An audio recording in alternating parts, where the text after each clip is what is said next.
Well, back from the dead like a disfigured zombie, it's the Roaring Peacock podcast. Way! I was going to say risen from the ashes like a phoenix, but it is more like a disfigured, half-eaten zombie that's been reanimated. Loads to talk about. All of the notes just got deleted for some reason on this new app. But we are going to talk about all of the transfer window, the outs, the ins and the outs. Do Leeds have enough to get promoted? The season so far and expectations. Red Bull, who are they? Leicester, Sol Bamba, and Billy Bremner's got a blue plaque as well. And there's 25 people already, so that's good. My name's Adonis. You know me as @the on Twitter. It's a very good hello from me. And joining us today is Barney from the internet at Barney LUFC 21. Hello, I'm not sure what we're meant to do. It's been that long, but we'll crack on. Yeah. And try not to think, just open your mouth. And he said that before. And Machiavelli, the Prince of Darkness at Ewan Metcalf. Good evening, boys. It's fucking marvellous to see you. It's been a long time. I know we have seen each other away from the pod, but just looking at you like this on a screen where I don't have to smell you, it's fucking marvellous. I love it. Right, there we go. So I'm live from Leeds. I have moved. I'm in the UK. I'm in a hallway while... Those grand plans to move into a house with a studio have all gone to shit. He's literally sat in a hallway somewhere. I'm renting out some hall space while the office gets built. Righto. Leeds United then. Should we start with the transfer window and the utter chaos that was? And I thought we'd start with the outgoings first and get all the sort of chaos out of the way, and then we can, lean into some of those more positives after that. So, start of the summer, Archie Gray, gone. Sad. I don't think there was any contract clauses mentioned at any point, even to try and sort of, advance the PR of Angus.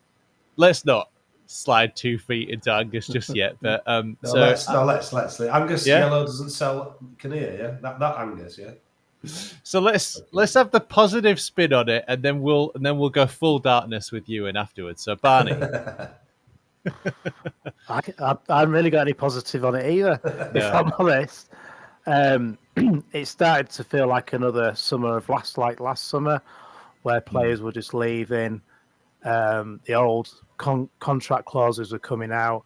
I never saw Gray leaving whatsoever. I thought he would stay for another season at least. But then again, if Tottenham are offering 40 million, you're going to go for it, aren't you? And that's the sad state of affairs of football.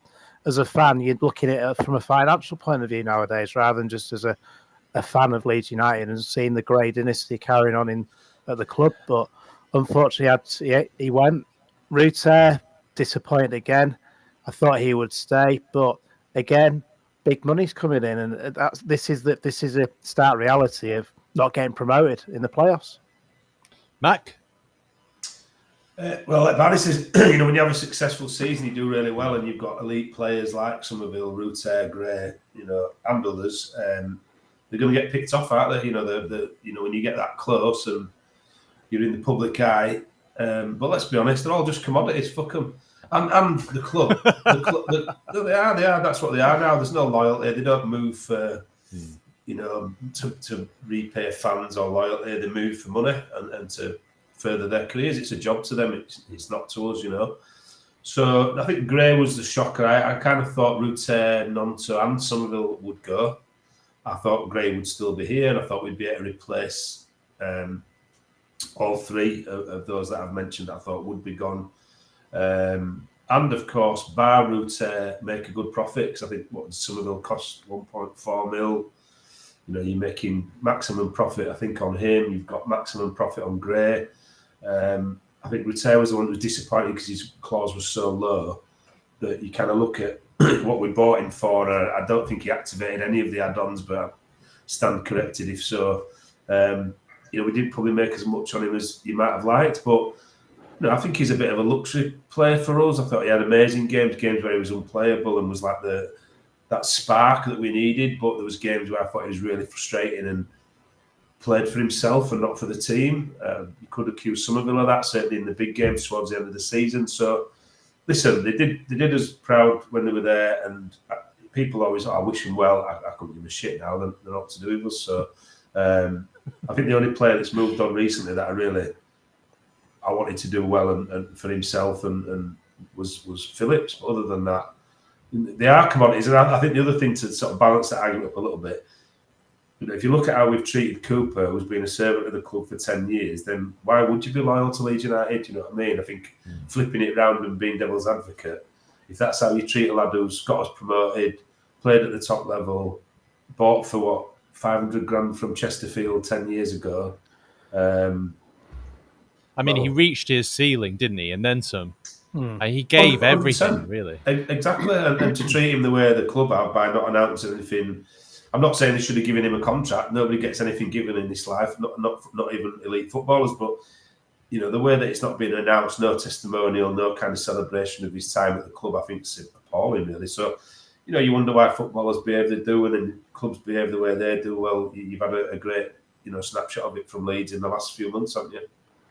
And I want to say devil's advocate, and I think that, you know, Barney, you've touched on it. I just think that as fans, we want everything, don't we? We want our club to be in a financially healthy position, especially Leeds fans, after all of the nonsense that we've had to go through the last 25 years since Caspian took over, really. But you also want them to spend every single penny and then some and just invest billions in the same way that, you know, Man City have done and Chelsea have done. So they can't do both, can they? And Barney, you said it that it was quite good money, really, for Archie Gray. It was his breakout season for Archie Gray. 40 million, fantastic. Somerville as well. That was his breakout season. If we're being honest about it, it was a first team. Before he was on the bench for the majority of the time. Last season was his breakout season again. So 80 million on two players who've had a really good season. I'm to be honest, I think Gray is good. He's like a generational player. But 80 million, you can't sniff at that, can you, really? So the issue then comes in with the incomings. So I think they're only good deals if you spend the money wisely on what's coming in, and obviously we're going to come on to that. I mean, really briefly, I'm not going to labour the point. I think it's like people accuse Radrizzani doing it on the cheap, potless chances. I would argue that, you know, you look at what the 49ers spend on their playing staff in America. You know, they're just, I think, one of the highest salaried players in the league now, playing for the 49ers. Then you look at what they've done at Leeds, selling off the sort of crown jewels, and then, you know, Bogle's early days yet. You know, Firpo didn't impress massively early on, and he's looking like a player now, certainly at this level.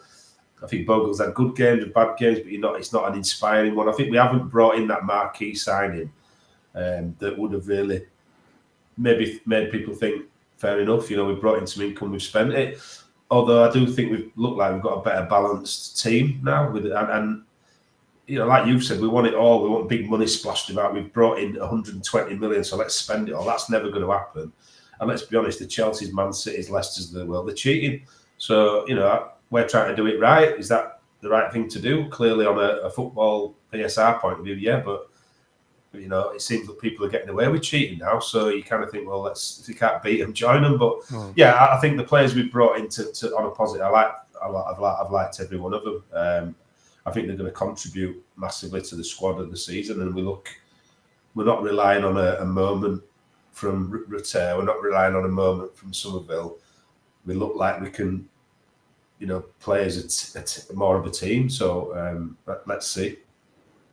Yeah, I think that's you've hit the nail on the head there with the marquee signing. I think if there was one big marquee signing, some guy that you think, how has he come to the Championship? You know, a Rafinha style. Yeah, like they've spent 25 million or something. They've got a great deal.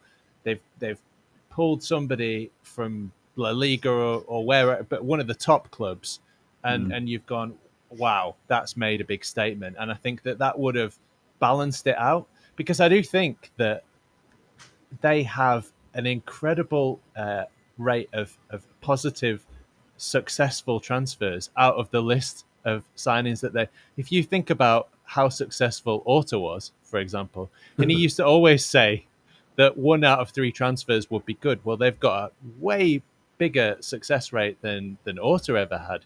So I'm just want to list off some of the signings that we brought in. I don't want to talk about all of them, but Solomon, Rodon, Bogle, Tanaka, Ramazani, and Rothwell. I'm not going to talk about Schmidt because we haven't even seen him yet. But you got a thought, Barney, on the incomings? It's a strange one because the first couple of transfer windows under the new ownership, it was all very much players that we've heard of, players that we thought, yeah, they're the sort of players we should be going for. This window are players that you would have thought that Orta would go for, where, look, we're just 3 blokes. We just talk about football like we would at a pub. We don't know about stats about the best talent that's coming out of Europe whatsoever. And some of I don't know anything about these players whatsoever. I'm one of those people. I watched 2 minutes of a YouTube reel, get him signed straight away, and that's it. But I mean, like you say, they've been successful, and they said the way they were going to do the recruitment was all going to be data driven as well, stat based, yeah, but like the Brighton model. Well, look how they've succeeded. So. And also, let's be honest, the amount of signings where we've spent a lot of big money over the last few years under Orta, and they've not succeeded. So sometimes spending big money is not going to be a success for you either. Yeah, that's true. I mean, you look at Scum. let's 619 million they've spent under Ten Hag. 619 million. That is just astonishing. It still looks shit. Yeah. It's unbelievable, isn't it? Around in midfield, trying to do things. It's great. Anthony, 80 million on him. Oh yeah, he's all just vibes, though, isn't he? Just vibes. Yeah. I saw a guy on Twitter the other day say something about when McTominay moved to Napoli. But let's just remember that when Leeds fans waited 16 years to players, and he did this to them in 3 minutes. You know, when he scored the 2 goals really quickly. And I thought it was hilarious because I didn't say anything because I can't be arsed on Twitter because it's just shit in it. But I just thought it's great that you're still looking down and not up because you've fallen that far. Your only little small victory is like looking down at Leeds rather than we used to be in the Champions League. We used to finish top of the division. We used to be top 3. It's fucking brilliant. They're an absolute mess, aren't they? All right, some of your comments. Nora says, finally, Hey. and good to see you. Good to see you too, Nora. Is that captions working? Yeah? Can you see it all right? All right. Is it white on yellow? It's not working out. Good colour. Is it? Do you like it? Yeah, I love it. I changed it up. I haven't seen it yet. Thought you were gone, said Damian Murray. We know. Cue the Ian Wright. Yes! Big wig. We're the boys. Big wig on Twitter. Evening, gents. Good to have you back, says Derek Moore. Yes, Derek. And it is very good to be back. So that was my overall thoughts, really, of the transfer window. Is like, are we talking about sensible financial decisions? That's one way of looking at it. You know, there was one comment on one of the statements. I can't remember which one it was. I think it was the Solomon signing where it seemed like Angus Kinnear's handiwork, where he said, you know, this vindicates our deliberate strategy of waiting as late as possible in the window. Oh, he's a fucking penis. He's a penis. He just makes sure he's a PR man, isn't it? I think the thing for me, if you'd have brought a 10 in, a good 10, and I'm not saying Harmer because I've not seen much Harmer. They're on about Ilias Share, and I think, you know, I'm not convinced. We got Pablo on a free. Well, we're talking about replacing Pablo, right? I mean, that's what we're talking about. We've been talking about it for 4 years, haven't we? So I think the thing about that 10 position is it's a real specialist position. You can't just bring anybody in. And then I kind of thought, they're on about a marquee signing. I think that Ramazani might be it. I think he might be the marquee signing. I think he's going to be an absolute handful at that level. And I really like that Tanaka. I think he's one of them players that we've missed for a long time who can control the pace of the game, keep the ball ticking over. Adam Forshaw.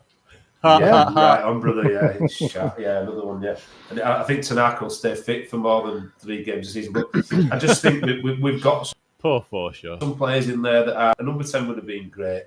I would have liked to have seen them brought in a real backup keeper, but I think defensively it doesn't look like we're going to concede a lot of goals, does it? I think the priority was to spruce, particularly with losing the attacking prowess we did, to spruce up the attack, and you can argue they've done that. We've got a bit of bunts in the pot ready for January if we need to strengthen. But it just felt a little bit disorganised. It felt like we were kind of putting feelers out. I don't know if that was just to annoy Wilder, which seemed to have worked, which is fucking brilliant. And I'd like to have bought Hamer just to see him fucking exploding a pile of pork pie jelly.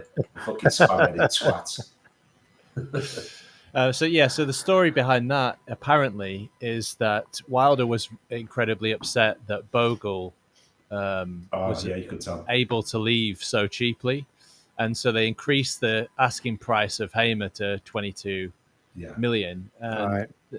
They felt that the offer from Leeds was lowballing them. Yeah, of course. And then obviously it's just speculation about the whole Peru. Well, have you heard this one, right? So I said it, didn't I? I called it. I said straight away, they've just done that to try and unsettle one of our players because we've kind of done it to one of theirs. And that's the typical Wilder, petty little fucking tit-for-tat nonsense. It's exactly. It's exactly the kind of thing he'd do. So I've read it like a book. I said, he's done that. Sheffield United have done that. He's probably instigated it. And apparently they were asking Pirro about it. Now, you know what? Give him a 7-year contract. I love Pirro anyway, mate, right? He said to him, I've heard worse when I was at Swansea. People were trying to unsettle me and, get me to look beyond where I was at Swansea. And then at the end of the question, he went, "Who is Chris Wilder?" Hey, lovely. Lovely. I love him to bits. Derek Moog says, we'll get a 10 in January. That's on YouTube. And Chicagoland. All right, mate. He's a good lad, him. Yes. Who you all think will benefit the most this season of players that were out last season and staying, and the new players from Farke's management style? So I assume that's Brendan Aronson and Maximilian Werber.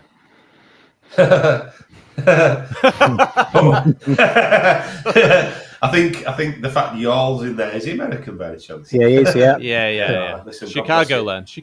Yeah, God bless you. He's a nice guy. Aronson will do well. That might be what you're looking for. Yeah. We're not having any USMT stuff going on around here, by the way. But Aronson will do well. All Wales now. He's already doing well, isn't he? Aronson has improved massively. Yeah, absolutely. And if I'm honest, we actually look better going forward with him in the team than Ruter. It's more quick passing, it's more direct rather than where we relied on Ruter to do a bit of a turn and a bit of a twist and get out into midfield and pass it out. We actually look really good with Aronson, and let's hope it's consistent because at the moment he looks a real threat, and he's scored goals as well. He doesn't have the skills of George. No, he might be a better finisher. He definitely is. But George would have put that one over the bar. That chance he was there. I think the thing about that was the run that he made. He kind of that touch from James. I can't. Sorry, my memory. I'm getting older and my memory's terrible. But the touch where James touched it out to him and he kind of powered down the right hand side, played it inside. Little flick, wasn't it? Joseph gets tackled and he's there to clean up and finish it off.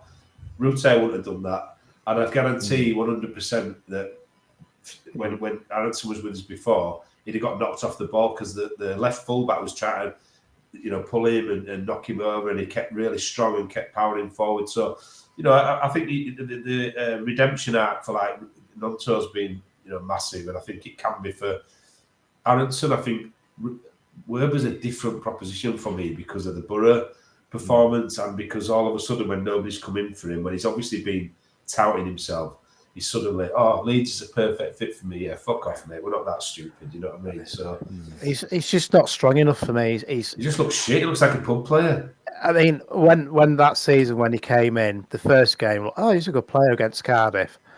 Then towards the end of the season, where everyone was just really struggling for confidence, we need some sort of leader, and he just wasn't in. It's just not him.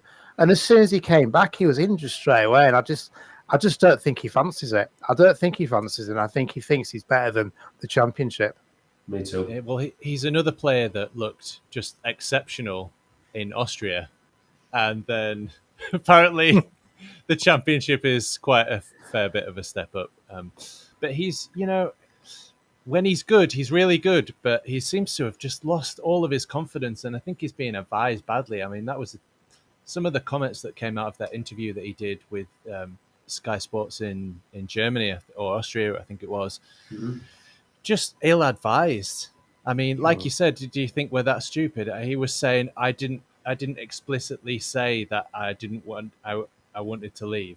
It's like, do you really? As soon as you go, it's like all of these players, as soon as they go to another place, Aronson was the same. Oh, I love it here in Union Berlin. I can't wait to get started. The fans are amazing. The same with all of them. But they have to say that. And like Matt was saying earlier, it's a little. It's like comedians, isn't it? Every show of comedians. Oh, you're the best audience I've had done and all. It's just fucking bollocks, isn't it? Like I said, they're all commodities, and I don't fall in love with players. Don't get them put on the back of your shirt. Don't get the wrong number put on it. Matt, I just add on that as well that you've travelled a lot better from Austria to England than Verber has, mate. So thank you. You still look as good in Leeds as you did in Austria, and he doesn't. So. I appreciate that. You are welcome. Lads, says Riot Badger. Yes, good to see you, mate. Yes, good to see you, buddy. And Derek Moore says the £18 million fee would have been worth it just to see Wilder freak out and throw a tantrum. Agreed. So the question is, just to draw a line under the transfer window, my final question is, do Leeds have enough to get promoted? Barney, go on. Going back to what Max said, that we do look far more balanced, and you can actually see that on the pitch where you think, right, if the players, if we need to change them, we've got options on the bench now. Yeah, but injuries, we always go back to injuries. We've been tortured by injuries with this club for so long. I mean, the start of this season was the first time in 5 years since we've had. Let's face it, we've been tortured by this club for so long. Full stop. It's when you get to Christmas and all those fixtures come up, and are those players going to be fit enough week in, week out?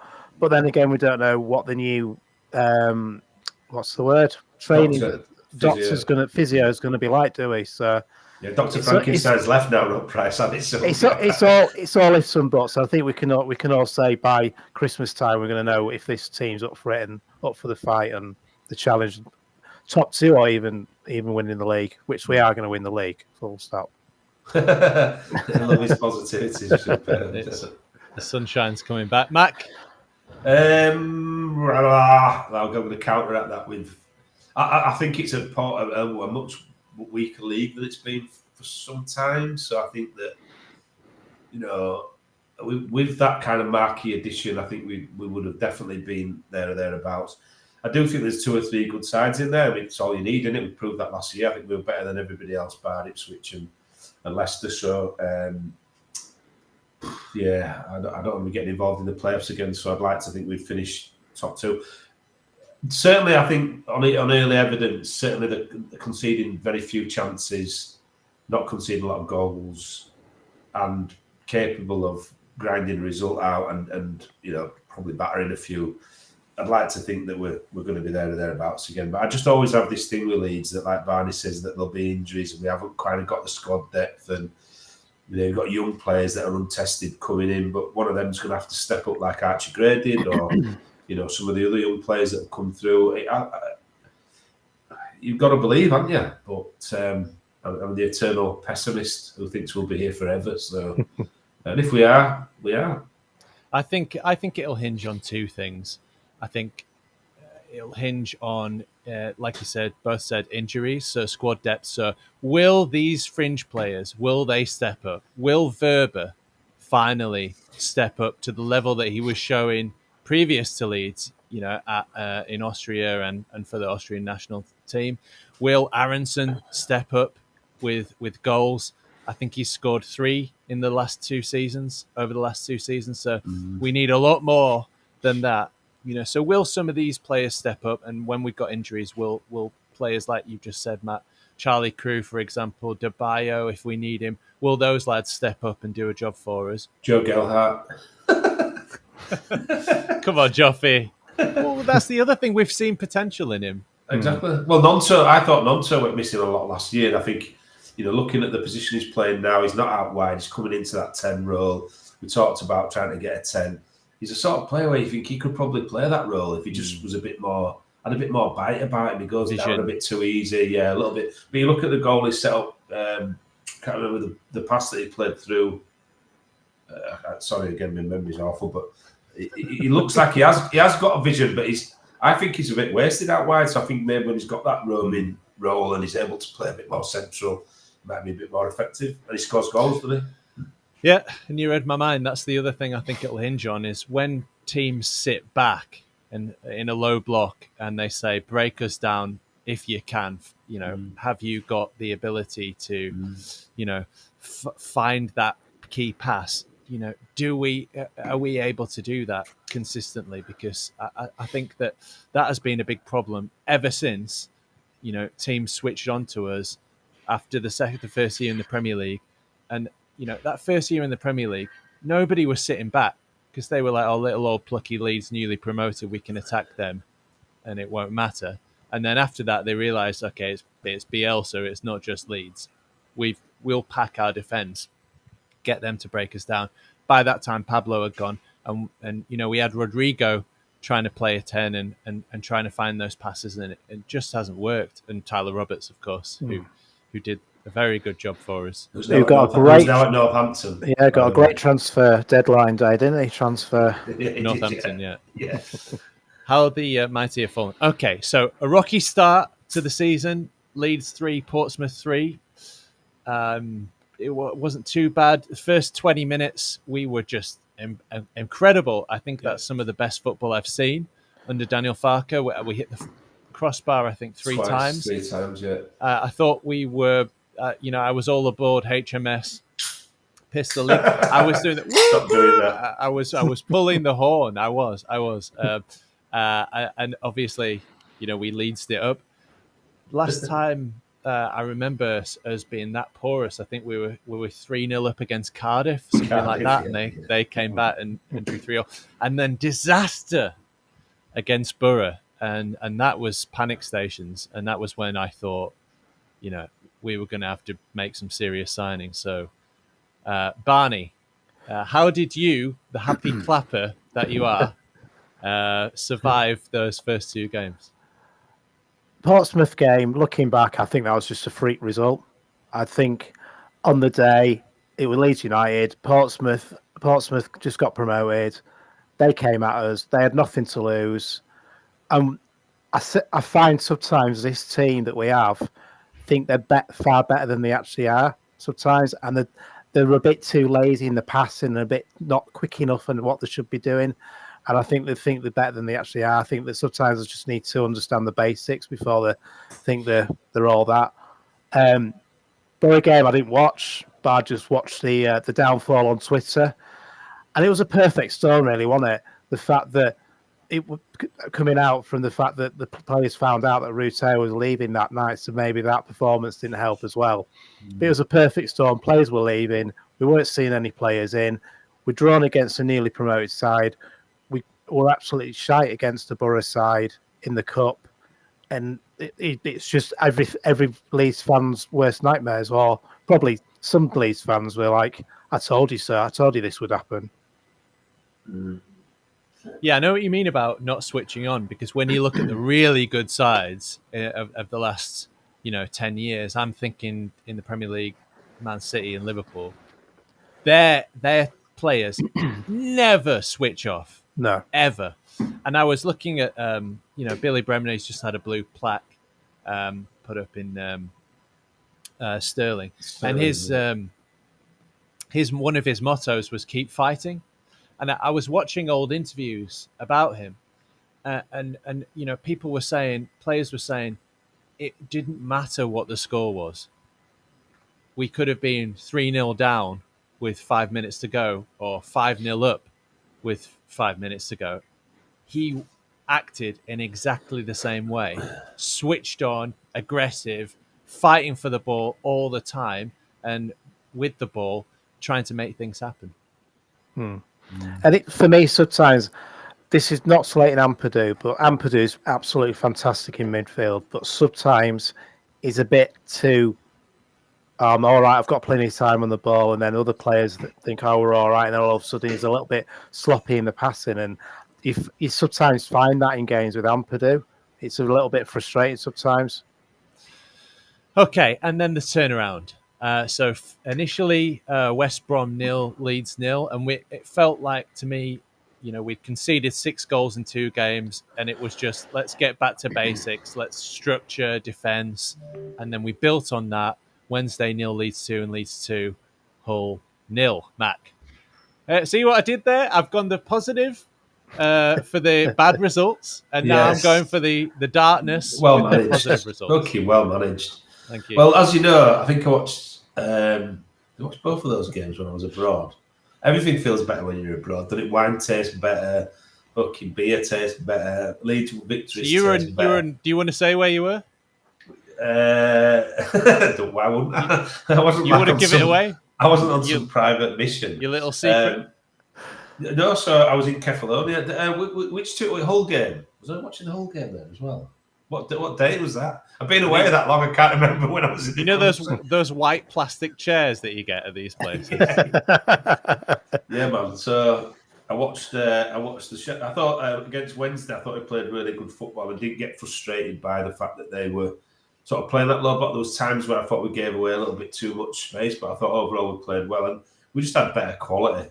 And I think they're quite poor. So I wouldn't get too carried away with that result. But, it was nice to win and get 2 goals away from home, keep a clean sheet.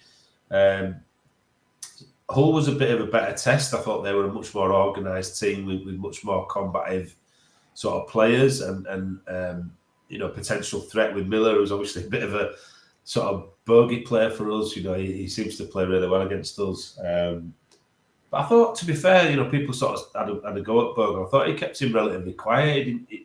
Letting him cut in on his right is always a bit of an issue. And I kept sort of saying, keep him on his left foot, keep him going to the byline. He wants to come in on his right foot. But other than that, they didn't seem to threaten a massive amount. And I thought we put them to bed again. Over the period of 90 minutes, the quality told in sort of, the latter stages of the game. And they kind of ran out of steam trying to keep up with us a little bit. And then sort of bringing on the players that we did, the quality of people who were bringing in off the bench. That was where we brought Ramazani on and Tanaka on it. And it just looks like, well, there's going to be competition for places in there because I thought Solomon played really well. I was desperate for Joseph to get a goal because, when it's a bit like Somerville and Archie Gray, it's his breakthrough season. You've got to get off the mark quick, otherwise it becomes a big millstone around your neck, doesn't it? So I was really pleased for him. Something different, doesn't he? Gives us something different. Mate, I mean, if you look at the goal he set up for Dan James against Wednesday, if you look at the goal he set up, the pass he played through for Firpo, and again, Firpo's through ball to Pirro. Fucking hell, I mean... Who else is doing that? Is Bamford doing that? No, he's not capable of doing that. He's not capable. No disrespect to Bamford. I'm going to get slated here, but what Joseph is doing... At least you know it. Again, exactly what are you going to get called this week, Matt? It's exactly what Bamford has done over the years for Leeds in patches. Really good at holding the ball up. Likes to get those defenders knackered. He brings the midfield into play. Brings all the players into play. But what Joseph's good at is good at finishing, or he's actually in the box when needed. The problem with Bamford was he was always getting other players into play, but he always wasn't there to finish it off. So, and you can see he's learned a hell of a lot off Bamford with how he's playing. And I think the thing with Joseph is he can do more than what I think. I'm going to get penalties. I think Bamford as a coming on as a bit of a decoy. His experience, and if he stays fit, I think he'll be great for us. Honestly, this season, I think he'll be a bit of a weapon for us this year, coming off the bench and maybe playing that sort of cameo role and not being pressurised to be that lead striker every game for 46 game season, whatever. But I think the thing with Joseph is he can come in and take the ball short. He's going deep, but he's so much more mobile. He can get forward quickly. If it does break out wide, he's getting in the box. Bamford can't. I think the other thing is, on evidence alone... Badgers just said Joseph is like Bamford, except he's a professional footballer. Listen, you can't be too cruel on Bamford. I think he's got his strengths. People, managers have fancied him. Bielsa fancied him. Farkas wanted him. Nobody's displaced him until now. Clearly, Joseph can go in behind people and stretch people, and that's what we've needed. And he's just a bit more aggressive, and he's better in the box when it's tight. And I just think he's going to be a real handful. And I'm really pleased he got a goal, because I think that sets him up to, have that confidence. He knows he can score. He's going to go on and get loads. Solomon had a great game without sort of stretching himself, same as Ramazani. I thought he was playing within himself a little bit. So when they're unleashed and they get that confidence at Ellen Road, and I just think it's going to be, particularly at Ramazani, I thought he was almost like a boxer in the first couple of rounds, just getting a feel for it. And once he starts to get that confidence, I think he's going to be possibly the marquee signing. The Rafina, the signing we've wanted. Yeah, I thought that Solomon goal. We were just desperate for somebody to take on a man, not check your run and pass the ball backwards again and pass the ball sideways again, because they were there to be beat. Yeah. And it wasn't somebody. It was one of those games where the longer it went on 0-0, and the more feeling I got was like, this has got. I said it like 2 minutes before we scored. I said, this is starting to look like 1-0 Hull, isn't it? And I was just desperate for somebody to take on a man and beat them, and that's what Solomon did. I was literally screaming at him to do that, and then he did it. Beat the second man, brilliant, lovely cross, and just a striker gambling at the far post, running front in post, and thinking, front post, and thinking, he might cross it here to me, so I'll gamble, and foot in, brilliant finish. I thought that gave us a bit of another dimension, and if that is a little bit of a pattern of how we can score goals, that's an extra arrow in our quiver, isn't it? Hello, says CSC. Hi. Hello. Hello. Hello. Hi. And Ramazani, looks very good as well. Solomon looked brilliant, and Tanaka was great when he came on. Tanaka was, like I say, that player that we've missed for a long time, where they can kind of control the tempo of the game. They don't do anything exceptional, but they keep the ball ticking over in midfield and keep moving it. There's sometimes when you watch games and you think it's a simple game, keep moving the ball, be patient. I think you like you talk about Man City's and Liverpool's who stick to the principles. It doesn't matter whether they're 1-0 down, 3-0 down, 2-0 up. Yeah. I think you have to have a player, whether it's Rodri for them or Gravenbach or whoever it is, what's he called, the Argentinian kid who plays for Liverpool, Alex McAllister. You've got to have a player who can afford that sort of keeping the ball moving, keeping it ticking over. Technically very good. Technically very, very good. I think he's, on very, very, brief view of it, we've missed a player like that for a long time. Yeah. I'll be fair to Bamford, though. When he does play, he doesn't go through patches of good form very often. But when he does, Leeds go on winning runs. That's exactly what happened at the start of this calendar year. That season where there was no fans, clearly there was no pressure on him. So I get what you're saying. When he's not number one, he'll have that license to not worry too much about it. Okay, so we're all up to date then. So let's go over a few of the big things that happened over the summer. One of those big things was Red Bull. This might be a very short segment. This might be a very long segment, depending on how Mac feels about it. Let's go with Barney first. Good choice. How do you feel about Red Bull? You know what? I don't really have an opinion on it, because it's one of those things. It's better than the devil you know, isn't it? We want to be up there. No, it's not. Is that the right saying? I don't know. Better than devil you know. What Red Bull have done in other countries, I cannot see that happening in this country. I can't see Red Bull being able to do what they've done to other teams and rip the heart out of the club and call them, and then we end up being called Red Bull Leeds or whatever. I just cannot see it because the football is a national sport here, and I can't see the fans letting it happen, and also I can't see with the new independent panel that's coming as well. I can't see them let that happen as well, and the government.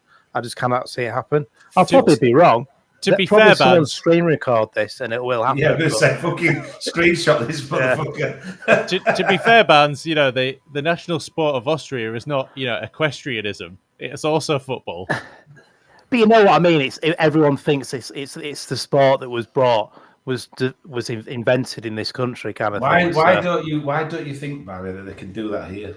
They are itching. That is their fucking MO. MK Dons. Why don't you think they can do it here? Because if I'm not being honest, the fans have let so much shit happen over the last 20 years. They ain't going to do fuck all. It's apathetic, me. I think that, Do you know why? Because I'm still that little kid who thinks everything's really nice about football. And every time we go to see Leeds United, I'm still that little kid thinking we're going to win here. I'm going to see my heroes score. That's why we love you. Never lose it, Barney. Never lose it, mate. Honestly, I don't want to. It's like I've said before. There's enough shit going on in the world rather than stressing about football all the time. Football should be about release and stuff. I agree. Yeah. Never lose, never change, man. Never change. Mac, would you like to put on some spikes and slide into Red Bull? Football's a game of opinions. Nobody's wrong. I think it's we have to accept that. I think that again, my view is that wherever they've gone, they've done that, and the way that the 49ers are behaving, operating, however you want to describe it, there's a little bit of me thinks that's in the offing. That takeover from Red Bull is imminent. I'd like to think like back in the 80s when I started going. By imminent, you don't mean like this season. You mean like no, I mean 3 to 5 years. Yeah, I'd say probably sooner than that. Let's see how this 49ers behave over the next 12 months. But the bit of me feels that Red Bull takeover is imminent, as in the next 12 to 18 months, 2 years, whatever. But again, who am I to? I don't work in that world. I'm not kind of keeping an eye on Red Bull or the 49ers the way that you just get a feel for these things, don't you? Over years, experience tells. But I don't see any reason why they wouldn't do exactly the same as what they've done anywhere else. And I don't see anybody stopping them. You've seen how Leicester have got away with cheating. The Premier League haven't been able to do anything about it. A lawyer's got them out of it. Fans have let so much shit go on and not really made a fucking peep about it. Ken Bates broke us as a fan base in regards of being able to react and influence and kind of almost bully boards and owners into doing what we wanted as a fan base, and nobody's ever really put it right since. You watch Chilino come in and what he did a PE teacher as a manager. Fucking hell, you look at some of the crowds when we were playing in them days as well. You watch highlights and there's like 16, 15,000 people in the ground. That's recent history, that. So I think we've just got to be really careful. And I think that the not a complacency, because Barney never changed, but we've got to be very careful of not being complacent about letting these people come in and change our club. If it was called Red Bull Leeds, for me, that would be the death of the Leeds United eye. And, fucking hell, I'm an old man now. I'm 52 years of age. Who am I to say? Leeds has changed its badge, its name, its identity over years, but I just think we've got to be really careful of almost letting that seep in and then just slowly by stealth start to take over our identity and our club. And, does the ground need renovating and refurbing and bringing up to speed? Yeah, of course it does. But are they going to sell that as a dream of we're going to make it a 50-odd thousand seaters? And look at Everton, the soul ripped out of the club, constantly fighting relegation. The Premier League clearly after them because they keep points deducted, and they've got a brand new stadium, 53,000 seat, and it's going to be possibly playing in the Championship and half empty next year. I just think we've got to be really careful. I mean, football's in a really... I said about 10 years ago, football will eat itself eventually. With the wages and the transfer fees and the way that fans have got so little voice now, particularly in England. They say it's the home of football. You go to Germany, they won't get away with it there. They won't get away with it in Italy. But they will get away with it here. So I think we've got to be dead careful of not letting that happen, because, to be called Red Bull Leeds or RB Ellen Road or, whatever, the Red Bull Basin or whatever they might call, just to me, just shits on... we work in development and construction, and we take over brownfield heritage sites that have got a massive history and industrial heritage in the city of Leeds. And the one thing we don't do is shit on that and call it something different. Everything tips its hat to what it was before. So whatever happens, and you can't stop progress, you've got to look at how you tip your hat to it and maintain the values and the kind of heritage of the club, of our club. And I just think that the Red Bull model isn't particularly doing that or being sympathetic to that thing. So let's hope you're right and I'm wrong, Barney, for once. Yeah, I have to say, I mean, I completely agree with you there, Mac. I mean, you do look at Leicester and you think the rules haven't meant anything to them. Basically, hasn't altered anything. They found a loophole, and you can say that they don't want to, or you can question their intentions. I think there is nothing that Red Bull would love more than Red Bull Leeds.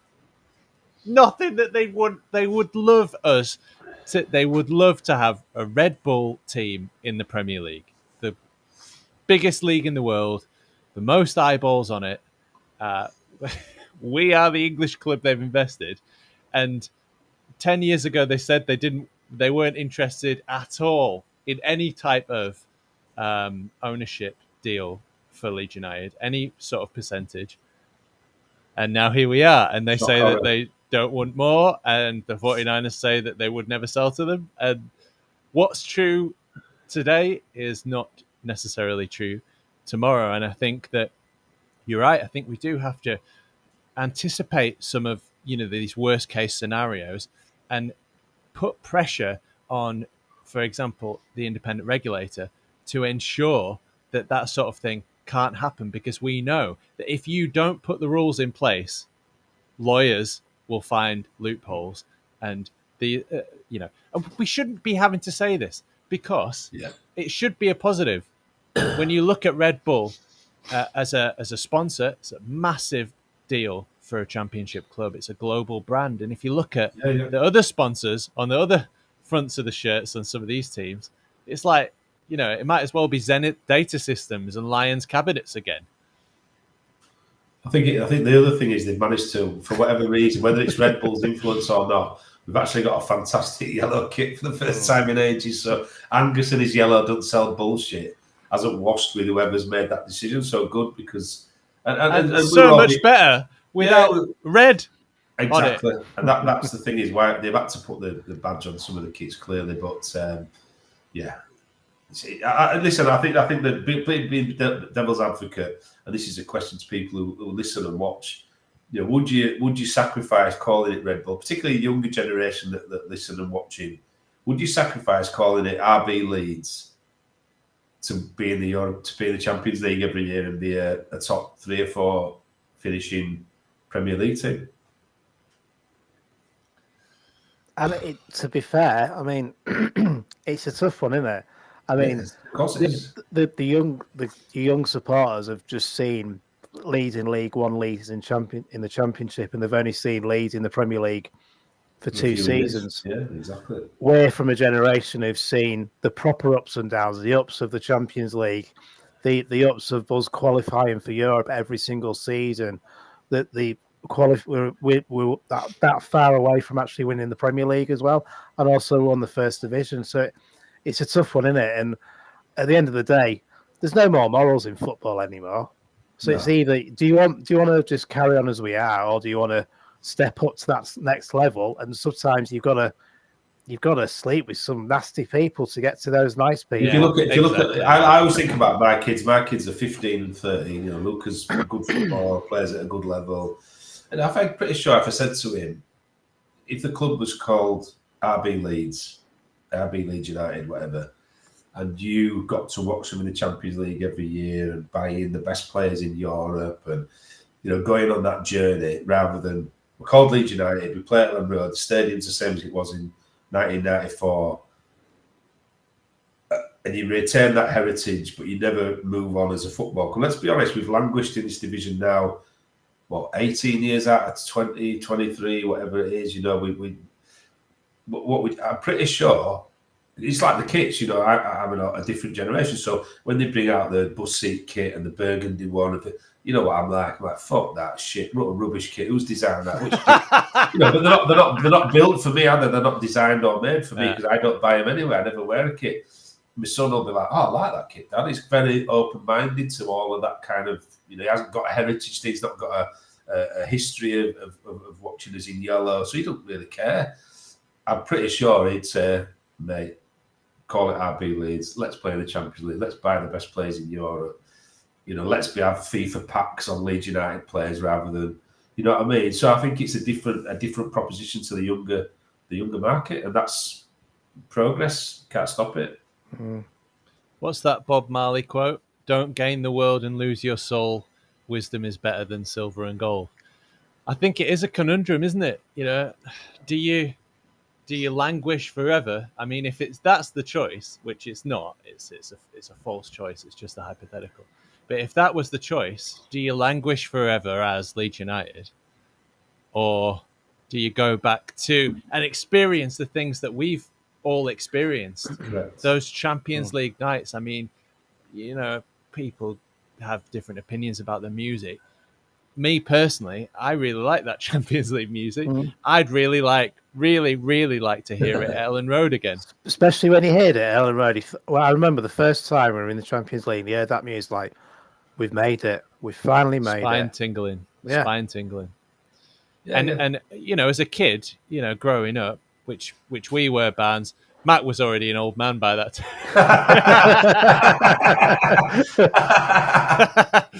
Sorry, Matt. But you think it's true. It's going to be like that forever. Yeah, you do. Yeah, you think we've made it. That's it. Nobody capitulates like Leeds United capitulate. You think about the teams that have been up there. And you look at that.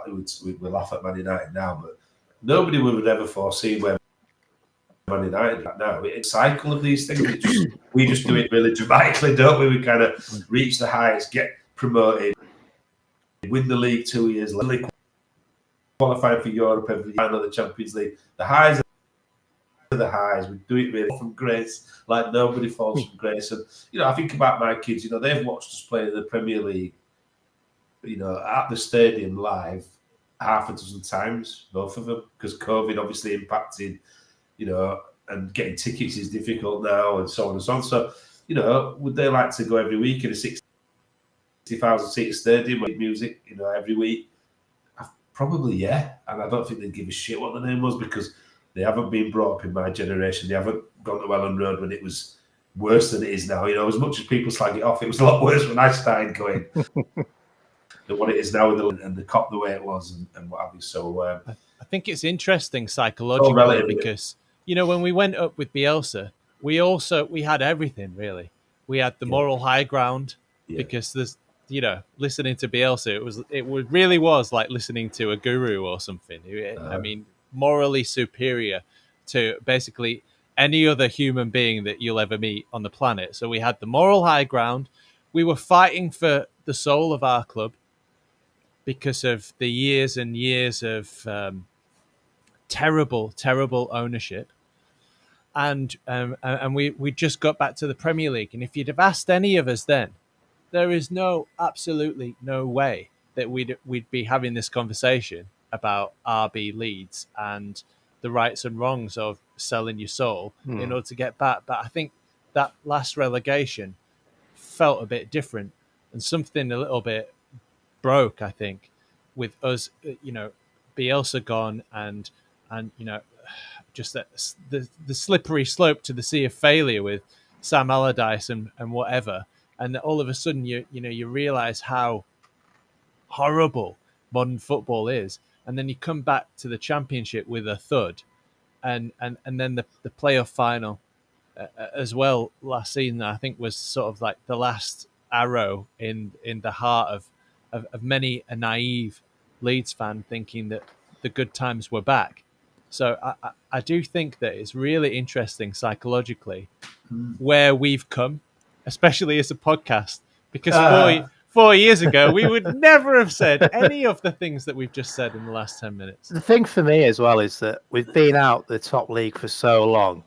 It's just that gap is just getting bigger and bigger each season, and the more you're out of it, the longer it's going to even get. Like being top 10, even thinking about qualifying for Europe or Champions League, it's just getting bigger and bigger. And there's more and more loopholes coming out where Newcastle fans, as soon as a state-owned country came in, thought we're going to blow this league apart. But because of the rules and stuff, they can't do that. So maybe it is another way of going about it. Maybe Red Bull are the way of getting, maybe competing in the top four. I don't know, it sounds dirty, but if you really want it, that is football these days. We love it dirty. We're dirty Leeds. We fucking love it. It's not you like the richest bloke in the city anymore that owns a club and he's a football fan. Those days have gone. Those days have gone, unfortunately. It's big business, isn't it? It's big business. And as soon as money coming in, everything changes. Colin Blackshaw in the comments, it will go like America in the early 80s when it all went bust. And Derek Moore says, haven't Red Bull sponsored Newcastle now also? I think they're the official energy drink, aren't they? Of Newcastle. Good job Jack Clark didn't go there. Yes, very good job. Okay, so that's that. Sol Bamba. Very sad news last week. Tragic. One of those guys who he's just, his smile is about 80% of his face. And somebody just, the more I wrote if you don't know, listening to this, probably because I don't spruik it so much, but I am the Leeds United fan writer for BBC Sport. So if you go onto the BBC Sport app and you follow Leeds United, I'll come up with an article every Tuesday if you follow Leeds on the app in the feed. And this week's article was about Sol Bamba. So I was doing a little bit of research for that article and just listening to a lot of his old interviews, and just an amazing story. I mean, growing up on the outskirts of the city of romance, Paris, in the shadow of the Eiffel Tower, and just playing in a park with some kids, and he gets scouted just in a random park. Moves out of home at 11 years old into the PSG academy because his family didn't have a car and it was too far to walk. Just this heart-wrenching story, And then of all places, he can't break into the PSG first team. Of all places, he decides to move to Dunfermline Athletic. How many players have moved from PSG to Dunfermline Athletic? The city of romance to the city of Buckfast. Exactly. Spent 5 years in Scotland when Sven-Göran Eriksson, funnily enough, who passed away recently as well, brought him to England to play for Leicester. His first press conference, the journalists were laughing at Sol because he was speaking English with a half French, half Scottish accent. Wherever he played, he was a big part of the club's foundations in all the clubs that he was at. And he often went to schools and hospitals, and he never turned down the opportunity to go cheer some children up, especially at Christmas. It's such a weird coincidence that he got diagnosed with cancer the first time on Christmas Eve. He had the humbleness and the awareness to not mention that to anybody. None of his family, absolutely nobody knew. And he got told that on Christmas Eve, and he waited a week until after New Year's to tell everybody. And I think that, when you look back at the players that have played for Leeds in the past, and the club captains we've had, and the different different types of player that you'd want and human being that you'd want at your club, I think you have to say that he is absolutely right up there. Amen. Yeah, well said. I think that my memory of him, not only a good footballer, a great leader, was that he was at Leeds at a time which was fucking dark, man, and it was dark everywhere. And he was like the light. He brought the light, on the pitch, big smile.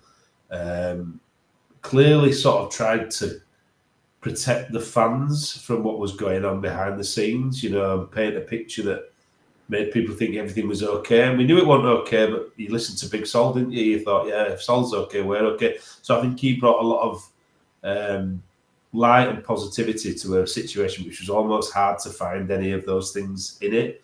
So God bless him for that. And he also tore a strip off Warnock in public, which to me immediately gets him into my good book. So yeah, rest in peace, Sol. Barney? I can't say much to that really, but like you say, he was one of the players. There was a lot of players there that everyone actually despised, and there was a player that he actually liked of that era.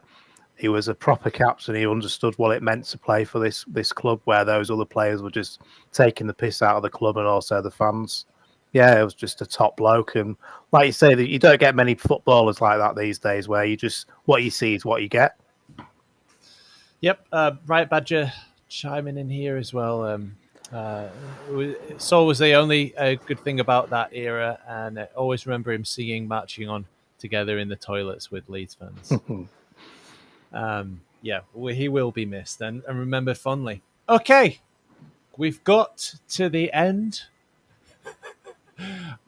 We have done a podcast. We have come back and we've done a podcast. We are back.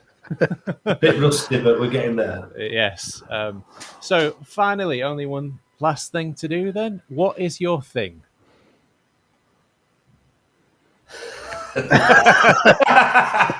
Got it. We've been that fucking amazed to get to a podcast. Nobody's got one.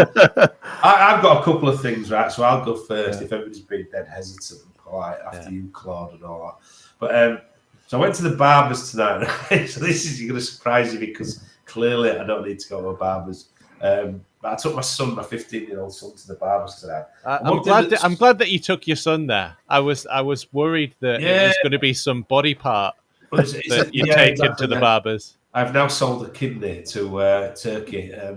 But like you go to the barbers these days, right? And it's a long time since I've been in the barbers. My son's got to that point in his life, 15, where his image really matters and he knows what haircut he wants and all that. But I walk in and clearly the first thing they ask me is we don't do takeaways, mate. You know what I mean?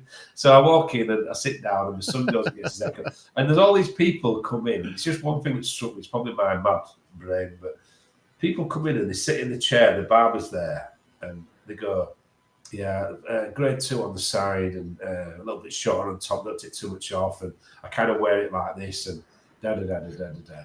If I had fucking hair, this is why I think it's a complete waste for you having hair, right? Every single time I went to the fucking barber, I would definitely take a picture with me. That's what I would do. I wouldn't go, on the top and take it to the other side and do a little bit of I'd just literally go with a picture and go, I want it like that. So at the moment, it would be Mateo Joseph's haircut, with the braids and the fucking lines everywhere. Every time I walked in a barber, if I want it like Mateo Joseph, that's what I want my hair like. So I just got to Photoshop some braids onto Mac now. Yeah, exactly. Well, no, but if I had hair, I'm never going to get that done. I've got one haircut. This is all I've got, low maintenance. But if I had hair and I went to the barbers, I'd definitely take a picture. Or like in the old days at barbers, you used to have the pictures on the front and they have like different hairstyles and then. Those in like George Michael haircuts and stuff. And go, I want it like that. I wouldn't just go in and go, I want to tell them that one. Yeah, you want that one. So that's my little stupid mad brain thing. My other thing, which my real thing is, everybody, if you get the chance, go to Kefalonia, right? I don't want it to get too tourist. I don't want to give away the best kept secrets, but I've just spent 2 and a bit weeks there, and fucking one of the best places I've been on earth, and I've been around a little bit. I've been around a bit. I'm like, what's his name? Fucking, what's he called? Paul Sykes. I've been everywhere. I had my breakfast in Moscow, my tea in Wood Street, Nick. But yeah, I can highly recommend Kefalonia. It's fantastic. And Ewan started to like cats, didn't you? And here he is. We adopt fucking hell. Aye. He's only got one eye. Yeah. We adopted a family of cats while we were there, yeah. So there you go. And I hate cats. I did hate cats. Now I'm converted. But yeah, beautiful people, lovely food, great climate, very liberated, very unregulated place. No paying for parking. Beaches are free. Hired a speedboat. Had the fucking best 2.5 weeks of my life. So go to Kefalonia taste. That's my thing. Yeah, cheers. In my next Yamas, yeah. In my next life, I'm coming back as a cat and wandering over to you and eat. They ate better than I did that week. They're better than I did. Sardines and fucking turkey and all. Yeah, in the group chat, you just sent a message saying, I fucking bought sardines for them. What is wrong with me? I know, I'm going soft. So when I'm on my holiday, I just all my defences come down, you know what I mean? Not cat food, by the way. This is real food. Oh, no, proper fresh sardines. Yeah. They loved it. No wonder they didn't fuck off. So, being a typical Barney, what's my thing? So, at the moment, Whitecliffe's on ITV3. So, I've been recording that. Whitecliff. Do you remember it? Is that in the 90s? Yeah. Back in the mid-90s, yeah. I thought so that's back on. Revived it or something.